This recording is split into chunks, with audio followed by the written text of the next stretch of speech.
तीन तिगाड़ा काम बिगाड़ा। तीन बहुओं के रवैये से सासू माँ बहुत परेशान थी। दरअसल बात ये थी कि तीनों बहुओं में किसी बात को लेकर अनबन हो गई थी। तब से ही तीनों एक दूसरे से मुंह फुलाए रहती थी। ना कोई सीधे मुंह किसी से बात करती, ना किसी का कहना मानती। पड़ोसी भी इस बात को जानते थे और जाने कैसे कैसे बातें भी करते। इसीलिए सासू माँ ने तीनों बहुओं को तुरंत अपने कमरे में बुलाया। मैं कई दिनों से देख रही हूँ, तुम तीनों अलग अलग सारे काम कर रही हो। ये सब नहीं चलेगा, तीनों को मिलकर ही काम करना पड़ेगा। सास की बात सुनकर एकदम से बड़ी बहू बोल उठती है। नहीं मम्मी जी, मैं इन दोनों के साथ कुछ नहीं कर सकती। मैं इस घर की बड़ी बहू हूँ, फिर भी ये मेरा कहना बिल्कुल भी नहीं मानती। अरे जेठानी जी, जानबूझकर मुझे डबल काम करवाती है आप। और छोटी मुझसे टेढ़े मुंह ही बात करती है।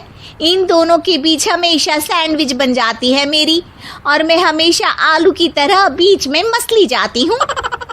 मम्मी जी, इन दोनों को लगता है कि मैं छोटी हूँ तो इनके पैरों तले दब जाऊंगी, लेकिन नहीं, मेरा भी उतना ही अधिकार है जितना इन दोनों का है। बड़ी आई दोनों मेरी चुगली करने के लिए, मुझे क्या कम समझ रखा है। तीनों बहू एक दूसरे से बहस करने लगती है और सास दोबारा ये देखकर टेंशन में आ जाती है और सबसे कहती है, चुप हो जाओ, अब से तुम तीनों सारे काम एक साथ करोगी, आंख बंद करके एक दूसरे की बात सुनोगी। तुम तीनों इस बात को गांठ बांध लो, वरना अगली छुट्टियों में तुम्हारा अपना मायके जाना कैंसिल। सास की बातें सुनकर डर के मारे तीनों हामी भर देती हैं। जी मम्मी जी।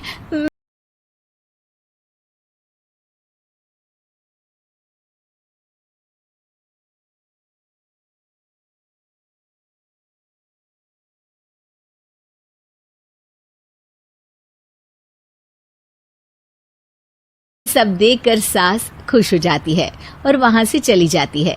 नीचे जाकर वो देखती है कि घर में शर्मा जी आए हुए होते हैं। सास जोर से आवाज लगाकर कहती है, अरे बहू, जरा चाय बनाकर तो लाना, शर्मा जी आए हैं। सास की बात सुनकर तीनों बहू तुरंत किचन की ओर भागती है और चाय बनाना शुरू कर देती है।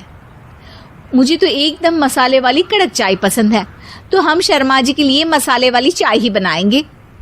अरे नहीं दीदी, गर्मी के मौसम में मसाला चाय कौन पीता है? मैं तो शर्मा जी के लिए इलायची वाली चाय ही बनाऊंगी। ये कैसी बात कर रही हैं आप दोनों? मेरी मम्मी ने सिखाया है कि मेहमान को ज्यादा दूध और शक्कर वाली चाय देनी चाहिए, वरना वो घर वालों को कंजूस समझते हैं।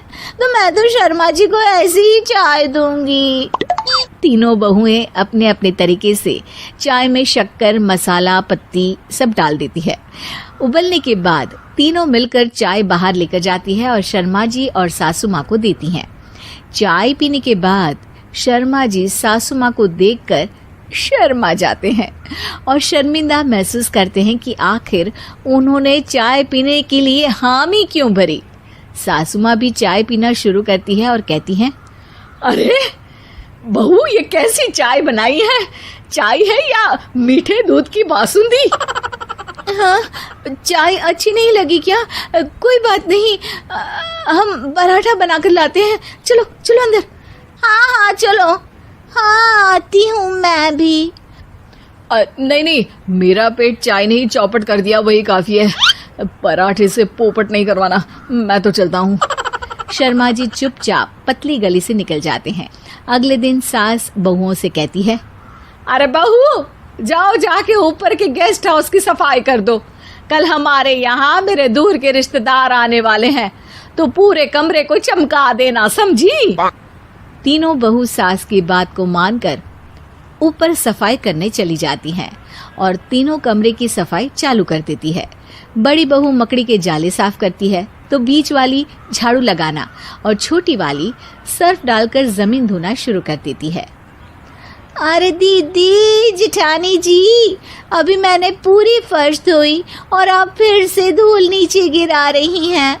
और मछली जेठानी जी, आप बिना झाड़ू की धूल यहाँ छटक रही हैं। अरे तीनों को साफ करना है, एक साथ सफाई करते हैं ना।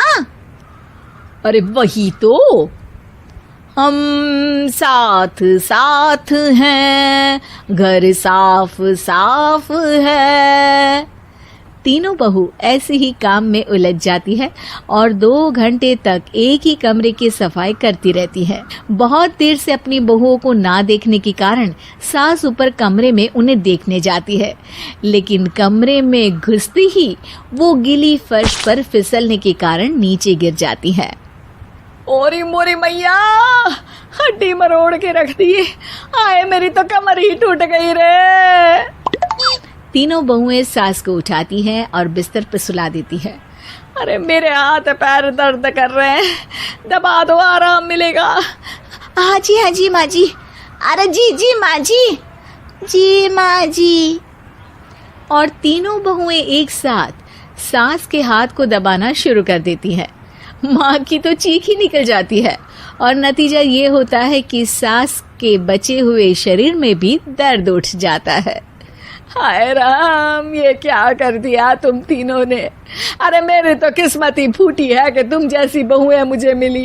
हे भगवान, पूरे शरीर में दर्द बढ़ गया है। अब तो पता नहीं कि चल भी पाऊंगी या नहीं। माफ करो, मुझे गलती हो गई मुझसे कि तुम तीनों को एक साथ काम करने के लिए बोला। सोचा था तीनों मिलके अच्छे से काम करेगी, लेकिन बड़े बुजुर्ग सही कहते थे कि 3 तिगाड़ा काम बिगाड़ा। तुम लोगों ने ये बात ना आज साबित करके दिखा दी। तुम तीनों को तो समझाना यानी मानो भैंस के आगे बीन बजाना है। तुम्हें अकेले अकेले काम करना है ना, तो अब से तुम अकेले ही अपना अपना काम करो। तीनों बहुएं वहां से जाने लगती है। अरे कहाँ जा रही हो? आप ही ने तो कहा कि अपना अपना काम तो मुझे मुल्तानी मिट्टी लगानी है। अरे मुझे भी तो नेल पॉलिश लगानी है, मुझे ना मेहंदी लगानी है। सास अपना सर पीट लेती है और कहती है, अरे मुझे भी लगाना है कुछ। क्या माँ जी? क्या माँ जी? क्या माँ जी?